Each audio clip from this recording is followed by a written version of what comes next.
I used to tell my daughter that about you, someone should not come and tell me. About you, you should tell yourself. You want to tell anything, parents? Parents, keep the channels open, don't close. Closing is the worst thing in life. If the child is scared of you, that's the worst thing in life. Then they will tell somebody. Or if they, who can tell them the best advice other than mother? So please keep the channels open. You may not like it at times. Many times actually, you don't like it. Okay?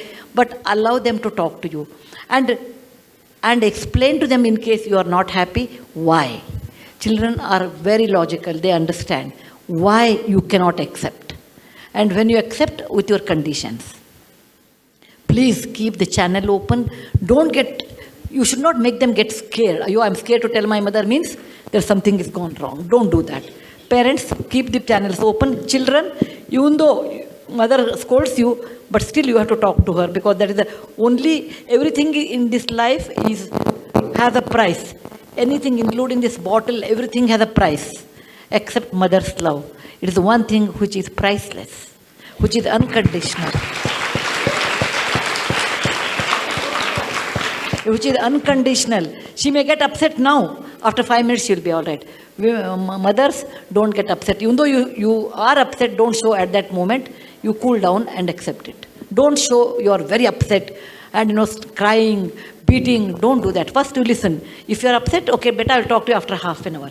By half an hour, you also cool down. Because it's very natural when you are young, you get upset. At my age, I don't get upset because my age is also an advantage. So, please don't show you are upset. Talk to them. If you are upset, talk after half an hour. After half an hour, you will be normal. Yes. Good afternoon, ma'am. So, I just wanted to ask you, what drew you to philanthropy? In India? In India. In Maharashtra? In Karnataka? Where do you want? In India. Okay. I've read all about your books and it really inspires me how all over India you've done so much for the underprivileged and all these people. So I just wanted to know. Yeah, I work all over India, including Jammu Kashmir. Please sit down, beta. Northeast, everywhere. We have, for the last 20 years we are working, and we are working school children, building schools, building toilets actually. My first project was building toilets. We built 14,000 toilets. 14,000 toilets, 4,000 flood houses, handled 7 national calamities like earthquake, tsunami, floods, drought, in every field. Right now we are working in drought. In south of Maharashtra we started working. So we work in different areas for the last 20 years. And that I like that job, and that's the reason I say every day is a holiday for me, because I like my job so much. Good afternoon, ma'am. Ma'am. So in one of your quotes, you had said that you don't have a syllabus in life, you don't have a question paper, right? Miss, you had said in one of your quotes. No, I didn't get, come again. One doesn't have a syllabus in life nor a question paper. Miss, but how don't you have a model answer paper, miss? Because the experiences that you learn from others, doesn't that become a model answer? In life, there is no perfect answer. See, in college and school, you have syllabus. Okay, between this and this chapter, if you read, you know how to answer. And you know examination dates also. After you pass out after your degree and go to a job, every day there is a crisis. Some days you may not have crisis. Some days you get all the crisis in one day. The ability to handle crisis, if you learn, then you will not have problem. Don't expect life will be very smooth. It's only in a movie. You meet a hero and get married. He will be in a big job. Everything is fine. One day the villain comes. In real life, not that. You may be very good worker. Your colleagues may not be good with you. You may be an excellent daughter-in-law. Mother-in-law may be a little nasty. Okay, these are all part of life. But nobody remains. Please remember, every difficulty is a helium balloon. It is not I have told. This one Dimple Kapadia told. I liked it. Every difficulty in life is a helium balloon. And sometimes it stays with you and then it goes up.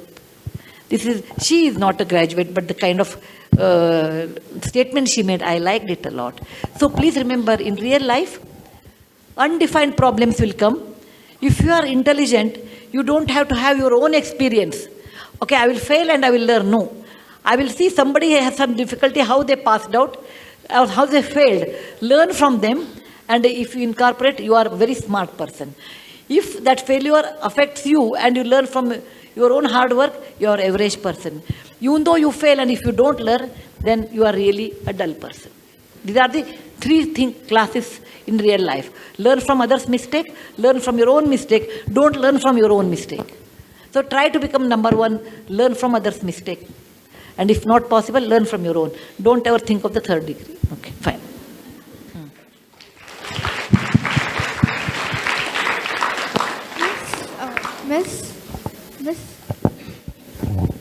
Miss, as a writer, what writing advice would you like to give? As a writer, what advice? Writing advice. Writing Tips to give. tips. Even I think other day I told, one is to be a writer, you should read a lot. Actually, you should read a lot. You should every day make it a habit to read actually. About at least 50 pages a day. New book, not the same book. Okay? Every day, actually, I did like that when I was a young girl of your age. Every day I used to write 25 lines of my own. Anything, my own. Like I went to the market, I saw these things, I came back, I helped my mother in the kitchen, like a diary. In our time, we had a diary. Today, that concept of diary is not there. So every day I have to write diary, and you can't write a story every day. So 25 lines every day I used to write.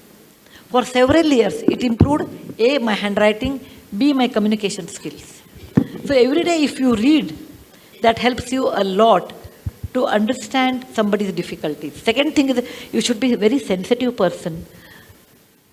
If some beggar is on the road, and if you are not sensitive, then you don't even bother. The most sensitive human being ever produced was Buddha, who was a prince, saw someone was suffering and became a monk. Other was Jesus Christ. He saw people are suffering from leprosy, and he gave up his life to give them medicine or to help them. People who are sensitive care for others. But nobody can become a Buddha or a Jesus Christ. That is the highest point. We are all normal people. Care for others, be sensitive, absorb the relevance, and do read every day. That makes you probably a writer. But initially what you write, you should not publish. Just write it and keep for some time. The reason is, when you are 16 or 18, your ideas are not matured. They are not practical. When you grow older and see so more difficulties, actually people who see a lot more difficulties can write better because they know what is in somebody else's mind. If you are always, you have always money, you are always successful, then you may not be able to understand people who are not successful, what is their mindset. So you have to undergo all these difficulties to write better.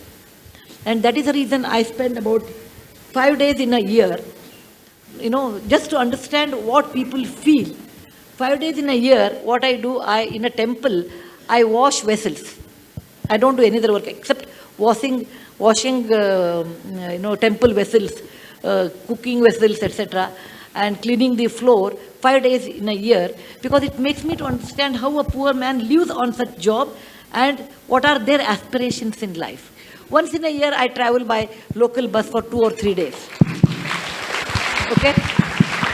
Otherwise, I will never come to know. I'll be insulated from people because the kind of facility I have, I'll be insulated from the real world. It should not happen. And once in a year, or maybe twice in a year, I go by second class without reservation. Because I should know what life it is for common man. If you don't understand what is the life of a common man, you will never be able to understand their difficulties. It seems Henry Ford's granddaughter, you know that story, I suppose. Henry Ford's granddaughter was in a school and the teacher told, write something about poverty. She did not know what to write because she was Henry Ford's granddaughter. She came back and wrote, there was a couple, they were extremely poor, they had only 5-bedroom house. They had a car which was only 1-year-old model. They had only one cook and one driver. With that poor condition, they continued for some time. There is nothing wrong in her because she has not seen what life is. So I would tell you, you must experience difficulties. You should mix with people, understand what they feel. And this is what life we lead is not a real life. Understanding someone's life is also equally important. That makes you a better writer.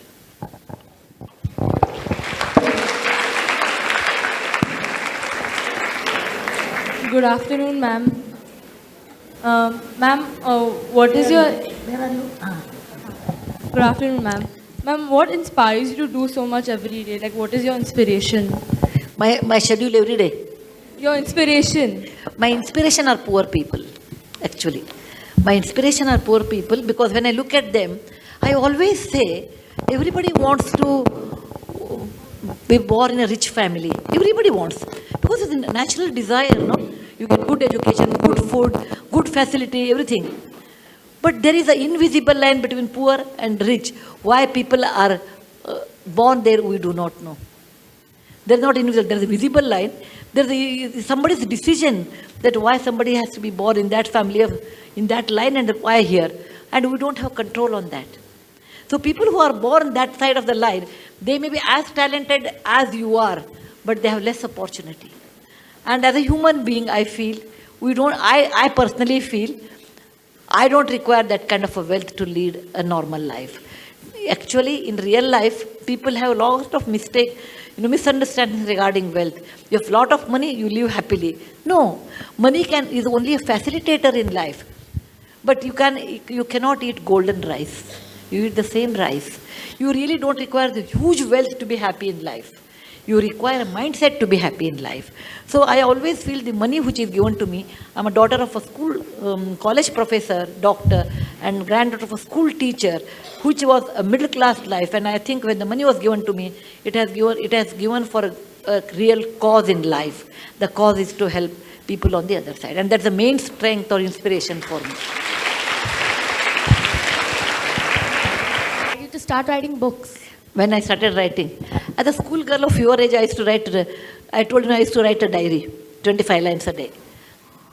Maybe I was 8 years old, I think. I started writing 8 years old, 9 years old, only 25 lines. By 16 or 17, I used to write good essays, actually. I remember when I was 16, I wrote people who are born after death of Gandhi. I wrote something, the India I have seen, I won't remember the title now, after death of Gandhi, what I see in India, or something like imaginary things. But I never published anything. When I was 20, I think I started publishing short stories, small one. But my first book came when I was 28, I think. 28. But I wrote maximum number of books in the last 20 years.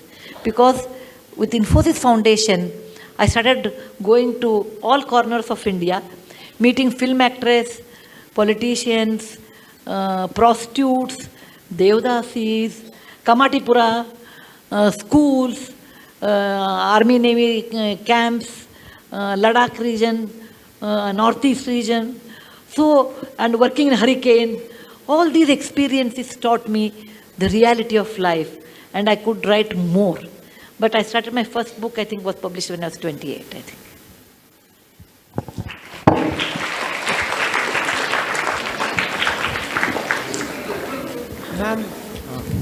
Ma'am, this question sort of... Actually, I'm so happy. One boy is asking question. Look at girls, they're so smart. I always believe girls are smarter than boys. Ma'am, this one question is actually from an older brother, like, as my role is an older brother. How do you tell someone that you're there to help them? And when they ask you questions, how do you help them out? No, I didn't get. If somebody asks me to help, how do I help? Yeah, and how do you explain to someone that you're actually there to help them and not to just stand and watch? Okay, please sit down. In Infosys Foundation, we get 400 calls a day altogether, incoming, outgoing, 400, around 350 emails, and about 200 letters or something. It's huge, actually. We have our own process of elimination first. We do that. I'll tell you a story before that. Once, I don't know whether I have told this to some lecture or not, I don't remember. Once, about 15 years back, I was called as a chief guest to one music program. And normally I go little early than the schedule because I don't like to go late. It's a bad manners. Even today I think 5 minutes I was earlier than the schedule because I don't like to go late. So I went that day 15 minutes early. I sat in the corner at the back, and there were hardly few people because I was quite early. 2 women, well-off women with their diamond earrings and silk sari and all sitting and talking, and they were making remarks. My daughter is very dull. The second one told, how she will get married, I'm worried. I said, no, she should take up a job, then the boy is like a girl who is employed. So she said, yes, I was thinking. She said, okay, why can't she become a teacher? Then she told, no, I sent her to school and they said she is not capable, sent her back. Then she said, oh, tell her to do some social work. Then the other lady said, is it that easy? Yeah, it's very easy. You have not seen Sudha Murthy. Every day she comes in the paper. Her husband has earned money. She doesn't have brain. So that's okay. That's okay. That's okay. That's what they think. So she writes a check. Every day she comes in the paper. So your daughter can become a social worker like her. I said, okay, now let me talk, because there's something connected to me. So I tapped their shoulders and said, have you seen Sudha Murthy? Have you met her? Oh, of course we met her. They said, when did you meet her last? Today morning. I said, same Narayan Murthy's wife? They said, yes. I said, I am Sudha Murthy. No, that lady looks at me and tells, oh, you have changed so much from morning to evening.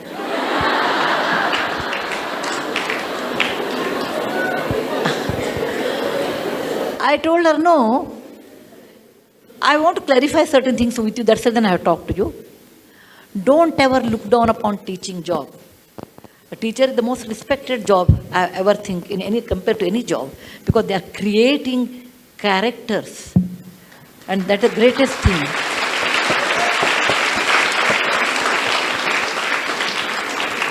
Look at software people. What do we create? Only programs. Whereas a teacher creates that many characters.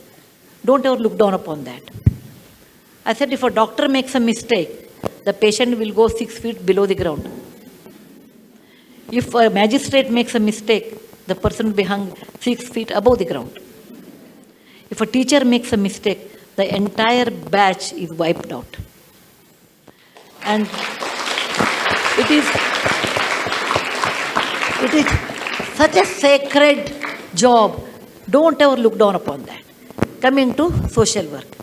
I said, just because one has money, one won't become social worker. One can be a donor. A person sits in front of me in 10 minutes, I should measure whether he or she is eligible for the help what you give. It is only a lip sympathy we talk. If I am giving money, how much I should give and when I have to stop.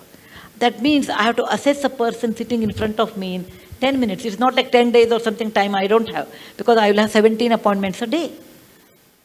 So when a person comes to meet us and asking money, before that we do homework. For what they are asking, I have a loan of 50,000, we don't give. I'm building a mandir, church or a masjid, we don't give. I'm a Brahmin. I said it is not a criteria to be in life. You belong to one other community.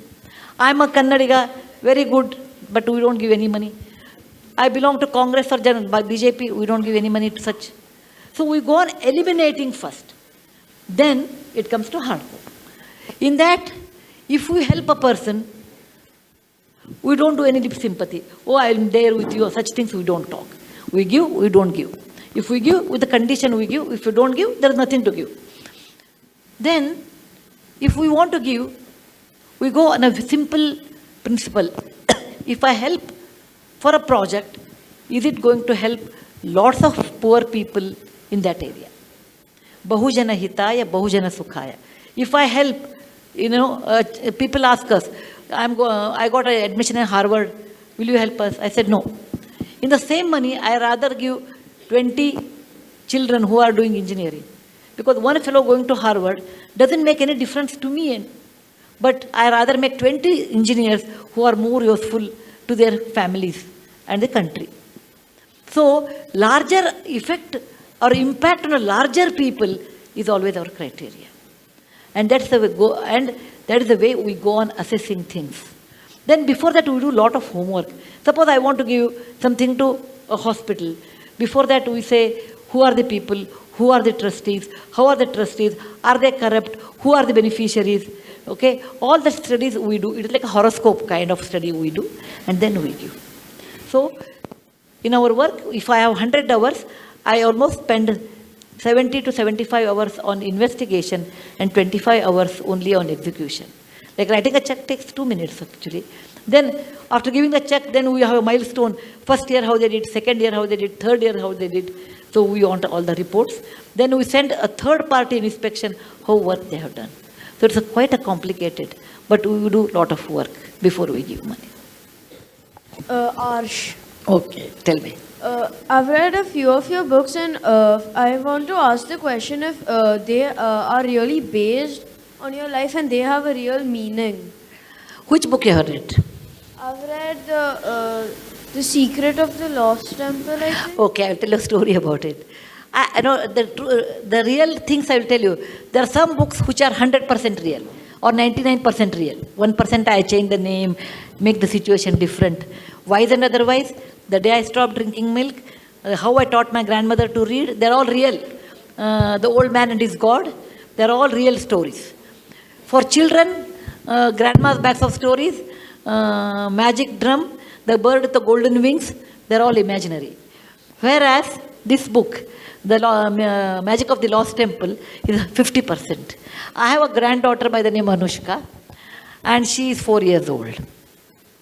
I'm assuming when she is 10, she will be like what I have written there. And the grandmother in that is me. Okay, that is me. And that was my granddaughter. And I lived in a village, but now I live in Bangalore. I assumed I go back and live in my village, and Anushka comes from Bangalore. How I will interact with her. They're all real, but imagination is I'm going to village. The pure imagination in that story is 3. The Somanaka temple, there are 3 temples, right? That's all imagination. 50% is truth, 50% is imagination. That's for Nooni I wrote, and even there I call her a Nooni in that. Yeah. Thank you for this.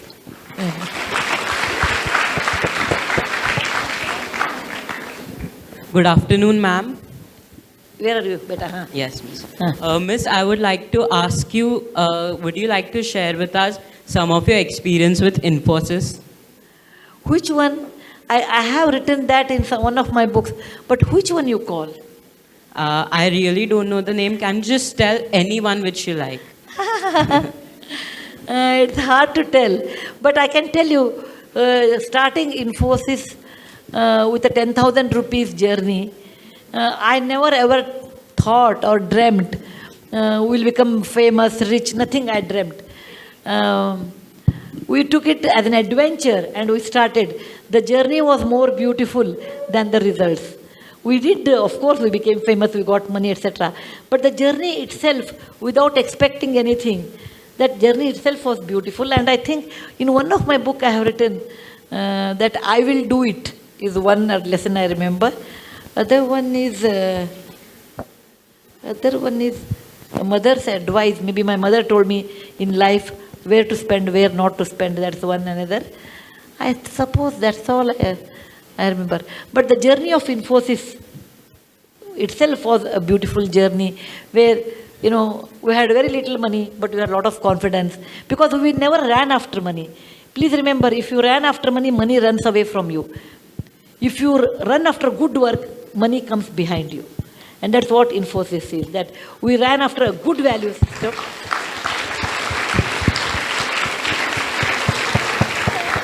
And money came. But if you wanted to make, we never thought of making big money, etc. My idea when we started Infosys was, I want to have a scooter and a 2-bedroom apartment. That's all my aim was there at that time. I never aimed money in my life at all, any moment of time, because money never fascinated me. It is the book which fascinated me. It is the knowledge which fascinated me. It is the children who they fascinated me. So my fascinations were so different. So money never fascinated me. So the journey of Infosys was more of our value system, how we ran, and with absolutely no money and absolutely nothing, we felt bad also. I used to drive the car. Later we had a car. I was a driver for a long time to drop everybody, pick up everyone. Then we all stayed in one house. Rohini Nilekani, myself, and Sudha Gopalakrishnan. We used to cook. I never used to cook. They used to cook, but I used to take the food. So we lived like a joint family for some time. And my children were looked after by Rohini Nilekani. They will not do office work, whereas I will do my office work. She will do other work.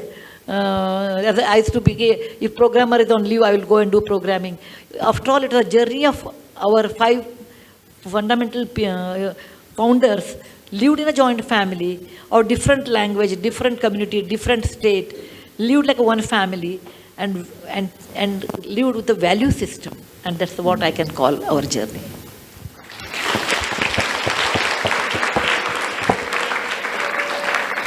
Can we open the questions to the parents, please? Just raise your hand and I'll... Because last time I could not answer students in a crossword. I was feeling very bad. It was already 9:30. So I thought this time let me talk to children. That's it. Okay. Ma'am, it's a pleasure to hear you today. Pardon? Which one you ask questions? Yes. Ma'am, it's a pleasure to hear you today. And thanks, PTA, for organizing this. I really appreciate the qualities you said, that you wash vessels once in a year and do those kind of things to know what is happening. I would like to know, or your suggestions on for the school kids, what they can do in a year to keep themselves on the ground and be more aware about what is happening in the world. You should do that, not they. Yeah, so I agree. See, what happens, suppose you want your children should be aware of the reality, right?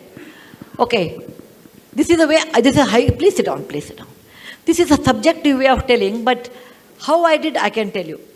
My child came and told me, Amma, in our school there is a birthday party. I think there's a birthday party in a big way, I suppose, nowadays. There's a birthday party, my friend's house, they take us to some 5-star restaurant. Some well-off parents can take. There's nothing wrong, because everybody has their way of doing birthdays. There's nothing, I will comment on that, going to 5-star hotel is less or not good or nothing of that sort. That's their parents' wish.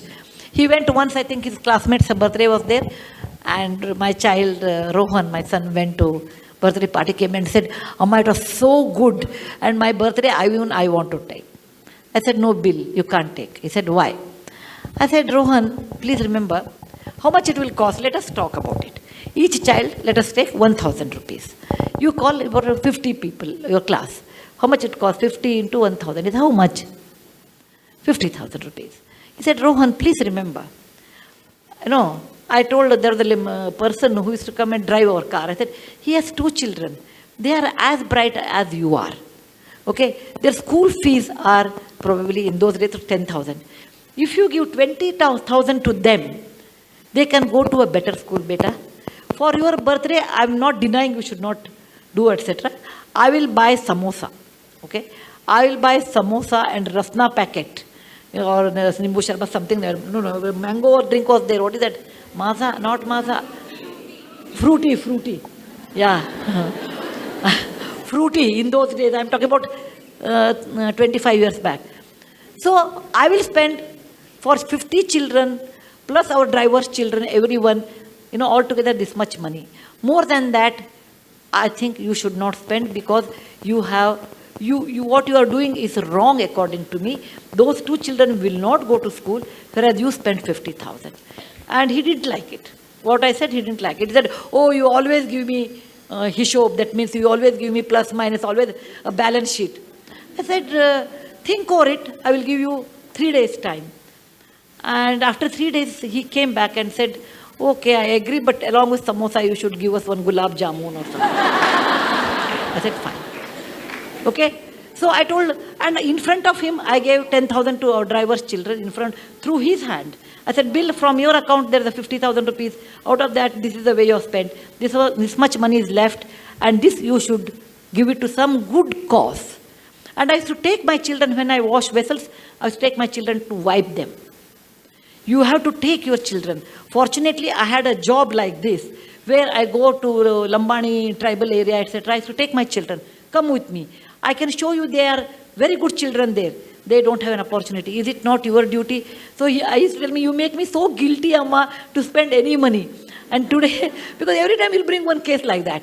So today he says, Amma, what you did was a fantastic education, that when we spend so much money, we never think of someone else. And that sense of caring for others.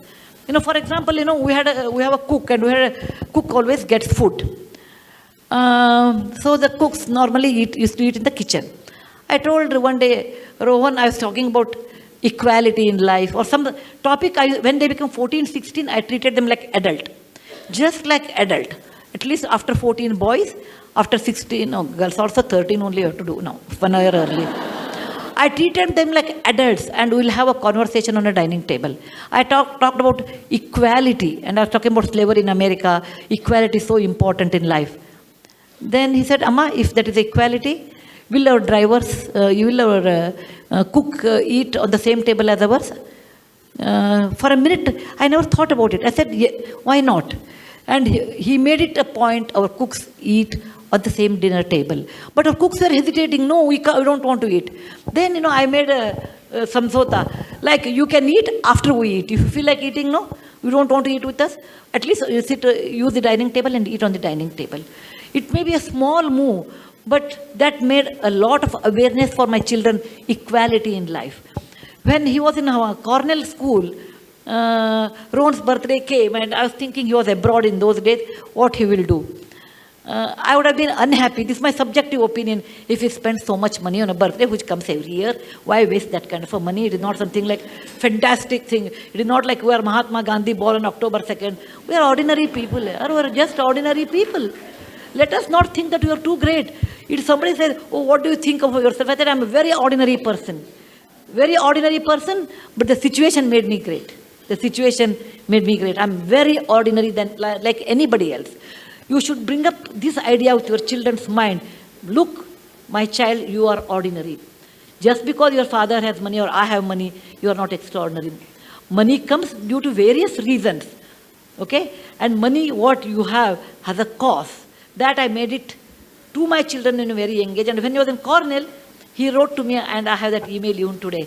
He said, every mother looks after her child, but I am proud my mother looks after someone's children. That's the best compliment I can think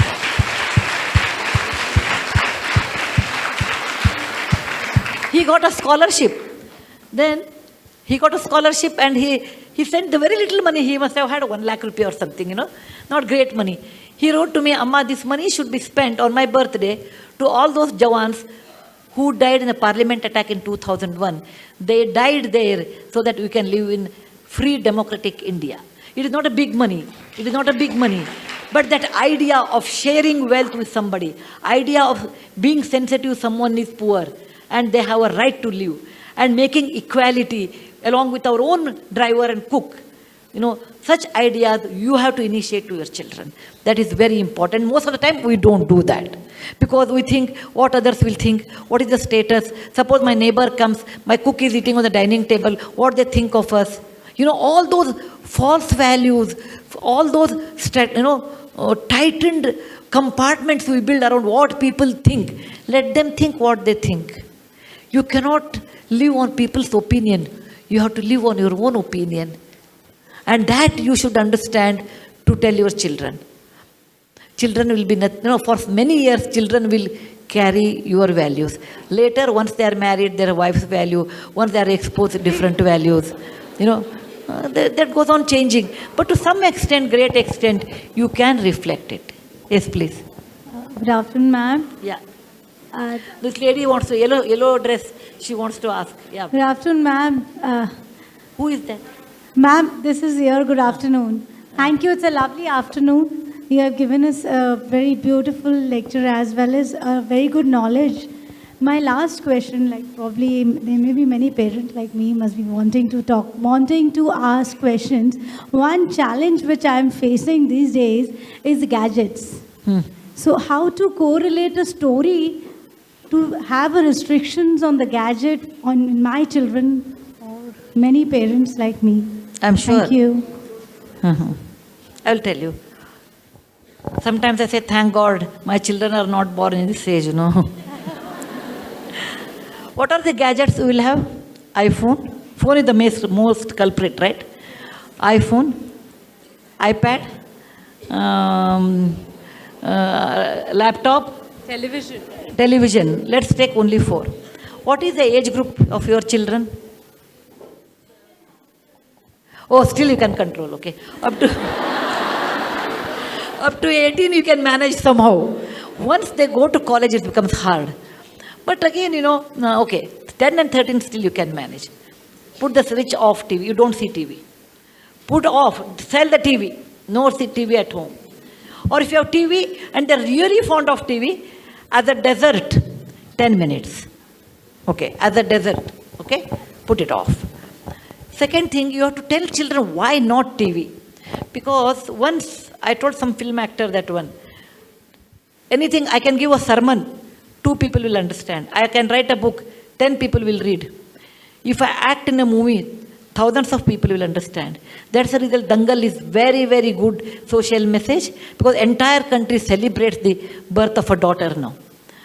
So, what you see in television, children absorb it with a high density.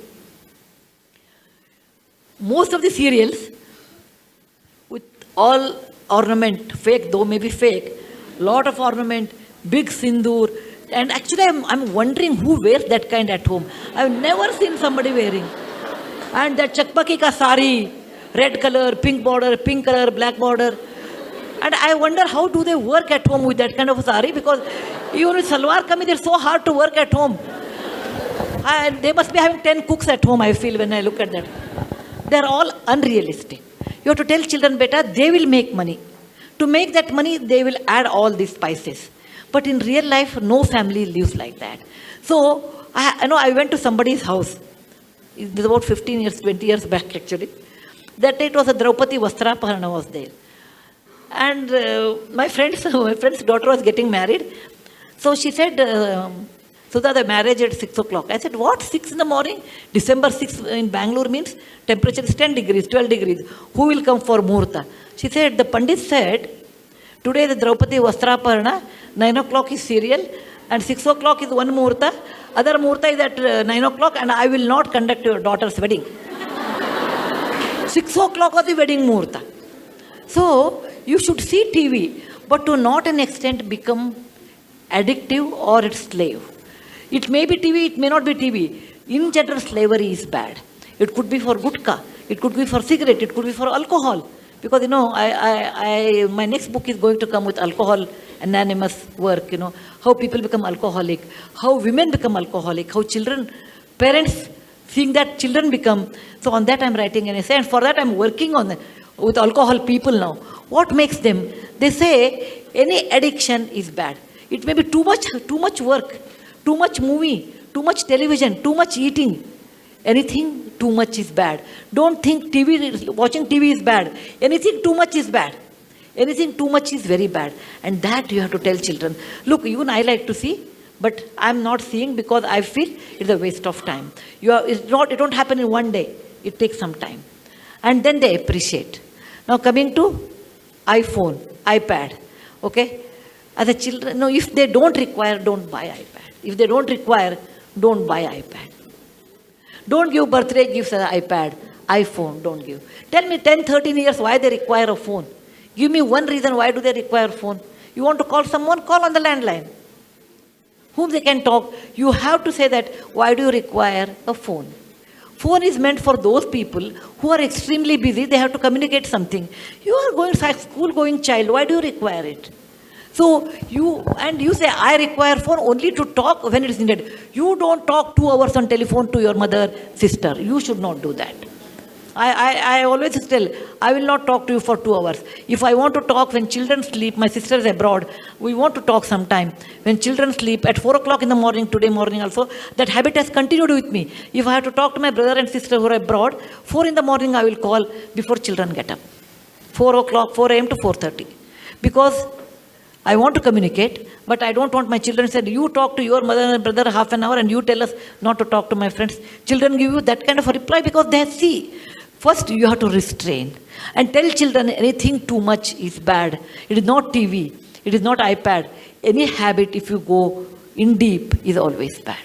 Okay? That's the one way. Second thing is, you sit with them and start reading with them. Nothing like reading. Nothing like quiz. Okay? Or I will tell you half story, you continue. Or you tell me what happened in the class. Okay, and you have to keep a channel open, talking about your school, your teacher, and they may use saying the teacher was not good. Never ever encourage such things. No, teacher is always right. Maybe you have mistaken. Never ever tell child your teacher is wrong. If you feel, maybe you can talk to a teacher, but never do that in front of a child. No. Yes, beta. Sudhaji, we are very happy to have you here, and there's a lot of extraordinariness in the ordinariness that you have projected. Do it. But let us Tell know me the question. Let us let us know something about the harmonious relationship that you have with your husband, because one of the challenges that today's generation face, especially when two people are working as husband and wife, is to have a harmonious relation. I don't mean in terms of, the love which is deep inside. That is what I want to say. No, I make a joke on that. I have a good relationship with my husband because we hardly meet.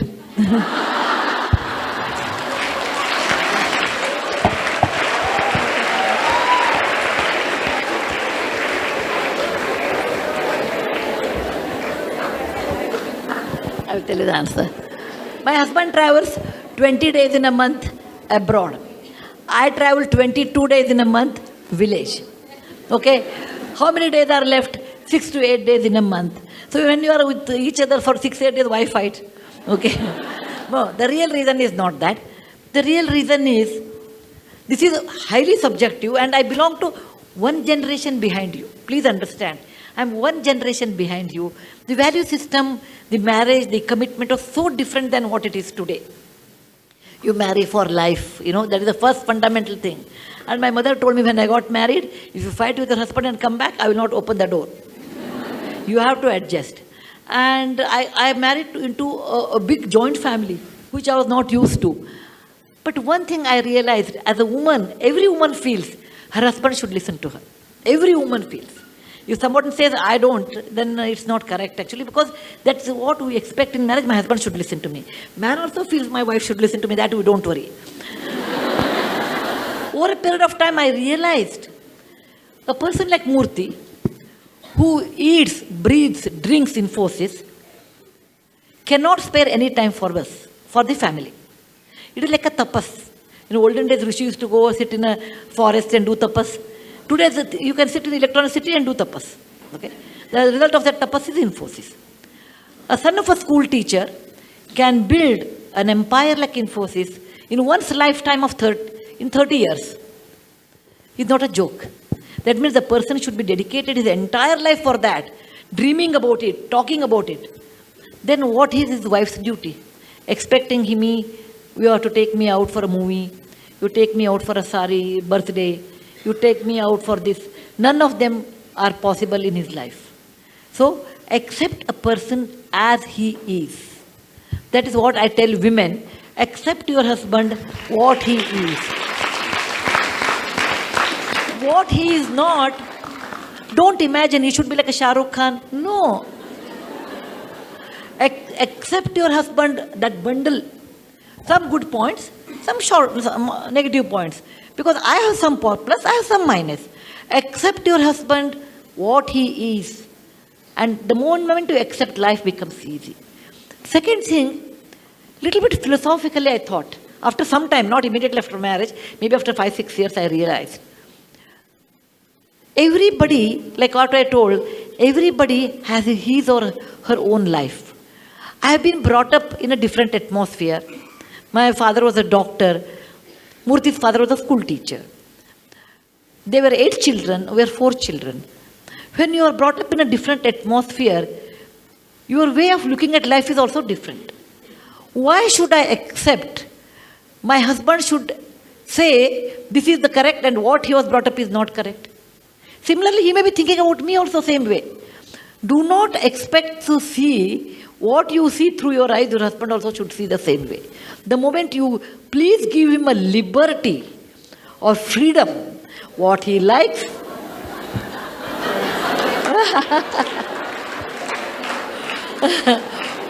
please allow him the liberty or the freedom, what he likes, why he wants to spend money on A, B, C, D, unless it's harmful for the family.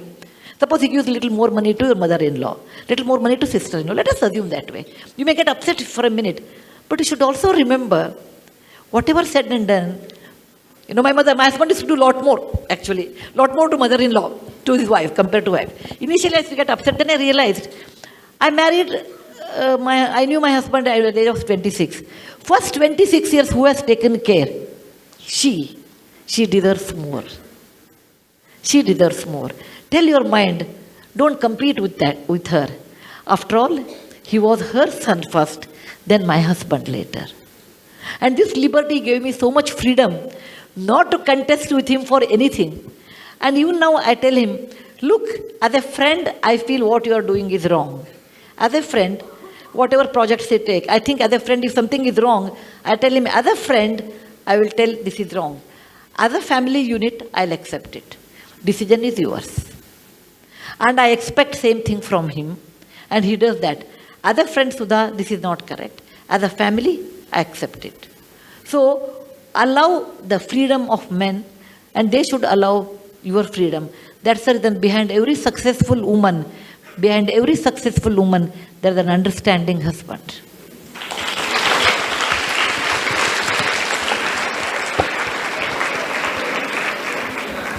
Ma'am, you are working from so many years actually till this age. How do you manage so many roles? How do you try to manage so many roles in a day in your life?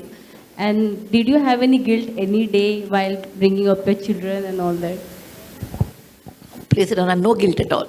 No guilt at all. Because I have been very clear in my thinking consciously. One or two things I have I wish I could have learned yoga when I was young, but there was no yoga teacher in my village. I feel I should have learned that one. Second thing, I should have learned swimming, but I came from a village where there was scarcity of water. Forget about swimming. Okay, but by and large, no regret for me, because when you make a decision, be clear what you are going to do. Whenever you make a decision, we don't know if it's right or wrong. At that moment, it looks right. Later, it may be wrong also. Only time will tell it was right or wrong. Again, what is wrong, what is right? They're all ambiguous questions.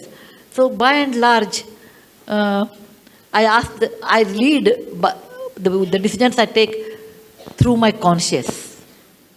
Through my conscience. So that's the reason I sleep every day, 8:30 sharp. And I'm not disturbed by any of these things. How do I manage all these things is, I enjoy my work actually. That's why I never feel tired. I never feel tired for any of my work. Today morning I must have got up at 4 to 4:30 I made a call, then came to airport, took a plane, came here, went for a meeting. From there I have come here. After I finish this, I go to the next meeting. And up to 11 o'clock I have meetings. After 11 o'clock I'll come home. At 12 o'clock I will reach. Then 4:30 I should get up, 6 o'clock is my flight.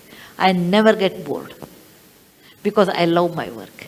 When you love your work, you never get bored.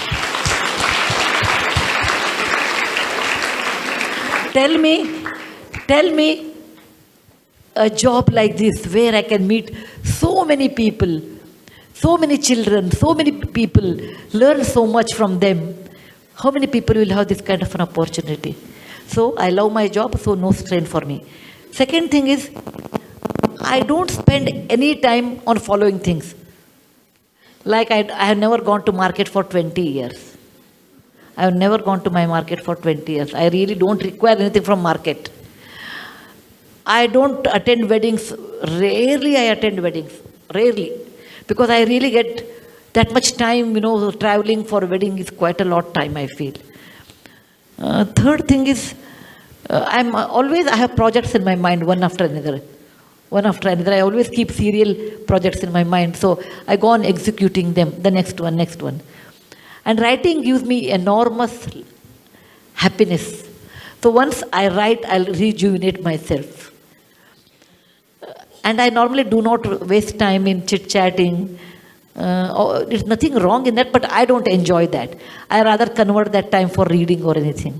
Basically, you should love your job, what you do. Then you're always young at heart. That's what I want to tell you. Good afternoon, ma'am. Ma'am, as you said right now, and in one of your interviews, you said that you have not shopped for many of years. So, how should we, in particular children, limit ourselves to not do something which we should not like? No. I've not shopped for various reasons. One is, it is a custom in South India. I think my next book is going to have that essay. It is a custom in South India, when you go to Varanasi or Kashi, you should leave what you like the most. The lighter side on this is, I asked Narayan Murthy, why you have not gone to Varanasi? He told, what you like the most you have to leave. So I have to leave you, so I can't go. It is a joke. The custom is, when you go to Kashi, you have to leave what you like the most. There's a custom in South India. My grandparents were very old and they wanted to go to Kashi and have a bath in Ganga, like any religious people in India.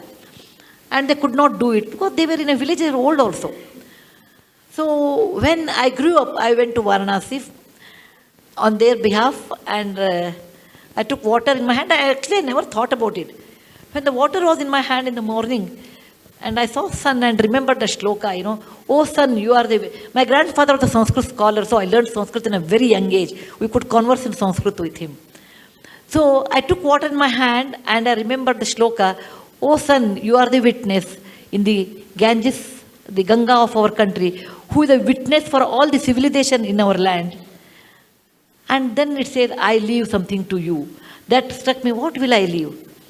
Nothing, I became blank. Then I remembered, what is most important for a woman? It's shopping. Let me leave shopping forever to you. Oh, girl. That's it. After I had my bath, I came up and I said, what did I tell? I leave shopping forever in my life? How can I do that? Then my mind said, my conscience said, nothing is impossible in life. What is there to shop in life? It's okay. I was, I think, 45 years old. 45 years old. I said, you have shopped 45 years. What is there? It's only a mindset. And believe it or not, I removed my mind from shopping and I have not gone at all. Or I don't even know what is existing, what is non-existing, how much it costs, nothing. It has given me a tremendous strength to control the mind. Like how Jains do. Jains have a very fantastic way of controlling mind. And that is the best way, that what you like the most, you should leave it. But still I buy medicine, traveling, books and all those things. Still I do. Some good friends give me saris, once in a year or something. For the last 5 years, even I stopped taking saris also. I said, why do I need? After 60, you should never accumulate anything. Because it's a time where you have to give away.